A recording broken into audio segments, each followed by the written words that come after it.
against New Hampshire. Reid, first 4 games of the series, 2-2. Let's start, though, with the pitching and Mike Vassell continuing to be dominant.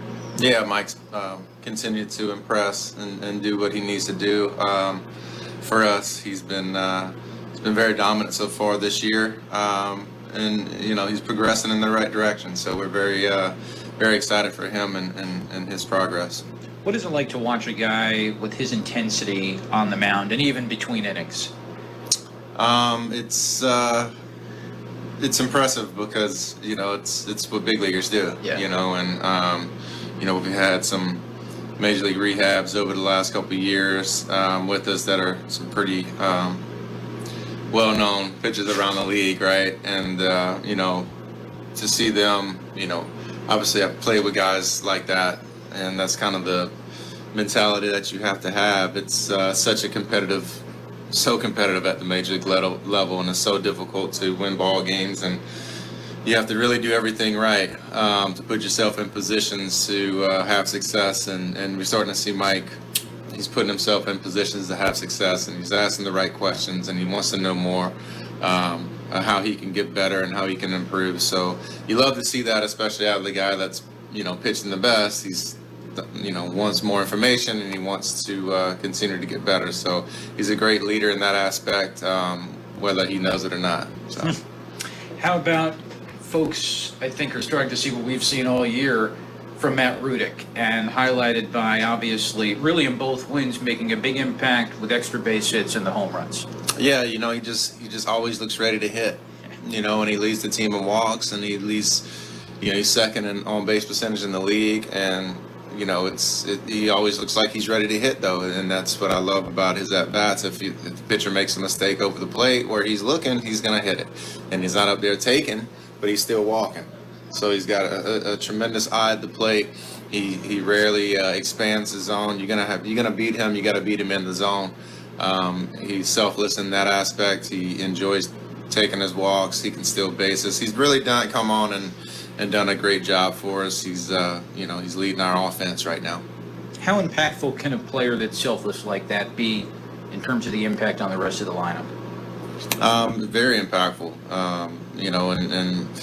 We got a bunch of guys that are bought into the process, and we do walk a lot as a team. We are chasing quality at bats and chasing balls in zones that we can do damage on. And if there's not there, we're trying to take our walks and get on base and pass the torch to the next guy. And so far this year, we've been able to do the majority of that. How about just looking at the big club in this past week, particularly with the impact guys that were in this clubhouse last year have had, and in 21 Vientos, obviously, Alvarez and Beatty. I mean, you've been in, I'm sure, some exciting games, but to see what happened on Wednesday and Friday was pretty cool. Yeah, it was great, to see those guys up there impacting the major league team and helping that team win ball games. I mean, that's all you can ask for from a coaching, manager, player development standpoint of, with these guys in the minor leagues. Our job is to groom them to get them ready for some of them stay out of their way and just make sure that they're on the right path to the major leagues, and when they get there, that they're there to impact the team and help that team out. So, to see Brett and Albie, doing what we know they can do, yep. Right, and what they've shown us that they have the capability of doing, but to do that at the major league level is another obstacle, challenge to that you have to conquer, and that you have to show everyone in the world that you can do it there too, and not just in the minor league. So super happy for their start this year, and happy for them and the major league team winning some games and getting back to 500. But we're all pulling for them up there every night. Lastly, today, good opportunity, doubleheader on a Sunday. What's the mindset, Moreno and Hamill 1 and 2? Yeah, win 2.